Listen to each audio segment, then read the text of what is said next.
like to use metaphor rather than talking about humans because we're too complicated. So I think about dogs. So if you get a Jack Russell Terrier, it is a certain type of dog that's going to bark more, going to be yappier for the most part. Every once in a while, that's not the case. You put that puppy or dog in a home, which is definitely going to be influenced by the owners and the children that are there. So the dog has a certain pattern of behavior that's hardwired into them, and then it will definitely be changed by environment and whoever the owner is. So we're exactly the same. But for some reason, with human beings, we don't think we are a particular type, but we actually are. We're no different than some greyhounds are this way, and a bull mastiff has a totally different personality than a chihuahua. So we're wired a particular way from DNA. Like I can see the patterns from family after family. You'll see a particular trauma that started with a grandmother that gets passed down to the mother, which then gets, and every generation it gets worse and worse. So the goal is to break that pattern so you don't pass it on to your children. And some people have really tough things in their life to overcome. Some people, it's like a walk in the park, but most of the people I see are there because they know that there's something that's troubling them, and I can't fix them. I can't help them. That's why I send them to you, because I'm like, another metaphor I use is that we're like cars, and so the astrology chart's the owner's manual in your car glove compartment. I can just look at the car when it comes to my shop, and I'm going to look at the 4 tires. I'm going to lift up under the hood and look at everything, but I can't touch a damn thing in there. I can't interfere. I don't want to interfere. I can just tell them, okay, as if you're a car. If you have a wire or something that's low in one of the containers, I'll say, you need to go to Dr. Dobo because we're not in balance. So we got to physically go into the car and recalibrate it. And that's where EMDR is a physical process as opposed to talk therapy. Talk therapy is no different than astrology in some ways, because I can talk all I want about people wanting them to matter, and you need to matter because this is how you were raised and this is the way your chart shows that you have a pattern. It doesn't do any good and then people get frustrated because they don't actually change. I don't know anything that works as well as EMDR. I mean, and I'm kind of upset that more people don't know about it, and I think maybe it's because it's so powerful that it would put other people out of business. I don't know. In terms of the talk therapy, there are people, they'll say they've had 20 years of therapy, and I won't say that's a waste. It was probably necessary, but it's just not sufficient, and EMDR just kind of gets them to where they want to go. And the theory is that it's part of the brain called the amygdala, and amygdala is, information goes in there, this visceral information, it's only supposed to be there for a little while. Like if you're driving along and somebody cuts in front of you, like, oh, whoa, that information just is amygdala, it's in the amygdala. And then it moves to the hippocampus, and so when you drive past that intersection, you're like a little more careful, but I almost got in a wreck there yesterday. And hippocampus gives it time-space information. That happened yesterday, and after a week you forget all about it.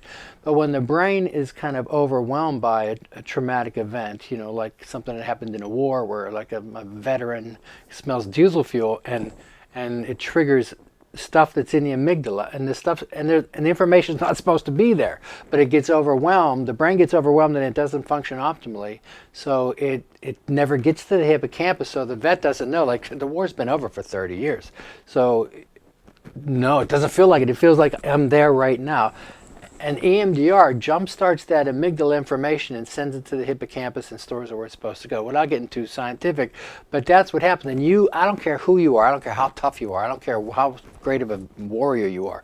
You can't talk information from the amygdala to the hippocampus. You can't talk it out. You can't talk it out of there. So talk therapy never moves that information, but EMDR moves it very quickly. Yeah, to me, EMDR is taking the needle out of the groove and literally shifting so you don't hear the same song over and over again.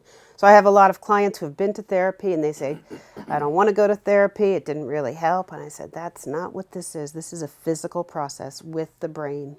And that's why I think it's so important to get the word out about it, because people don't understand it.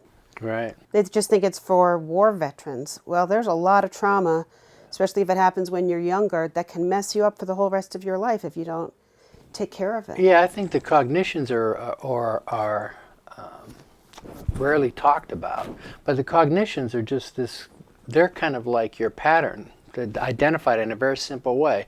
Like, I don't matter. Well, what does that mean, I don't matter? Well, it means you're going to find somebody to marry who's going to treat you like you don't matter. You're going to find a job where you don't really matter that much. And you just think this is just how the world's supposed to be. And you'll have friends who have, you maybe have lots of friends because you don't matter and you put their needs before you. Babe, there's lots of people coming around to take advantage of you. And so they'll get take advantage of all the time. And a lot of times when I find an I don't matter person, and there are half of the people that come in here have that cognition, and it shifts to I do matter, they realize and see people, everything very clearly, and they find out that they don't really have very many friends really, and so their social network starts to disappear, and if they have one or two good friends, those are true friends, but everything really starts to change for them. So you've always said to me, don't send anybody to me unless you really know that they're ready to have their life changed, because it will not be the same after, because you will start to matter. Right. And you will be a different person. You'll be healthy. So when you're healthy, you can only be with other people who are healthy. Right. You cannot be with people who are unhealthy. But you've never done it, so it's very scary. And that's why. And oftentimes they retreat and try to go back, but you can't go back because once you have insight, you can't go back. Right. The thing I always describe is that EMDR gives me discernment that I was not physically able to have before. Right. And as much as I tried, I know I'm an intelligent person, I would try to figure out my way through it. It was impossible. It was too gummed up with all the emotional trauma that was physical. So for me, EMDR is like the most compassionate thing there is, because it makes you realize it's not your fault. And if you have the core cognition that you don't matter, of course you feel everything is your fault. So. People who have trauma have had a horrific thing and they think they have to tell me all the details. I just need to know, do you have an image of it? Yes. And we figure out the belief, and then I don't need to know anything. So there's not a lot of talking going on during EMDR. There's a lot of talking going on before and sometimes after. Sometimes people want to talk about it, and after EMDR they're able to. And sometimes they don't feel like it's even necessary. No, I'm fine, Doc. I'll see you later. Thanks.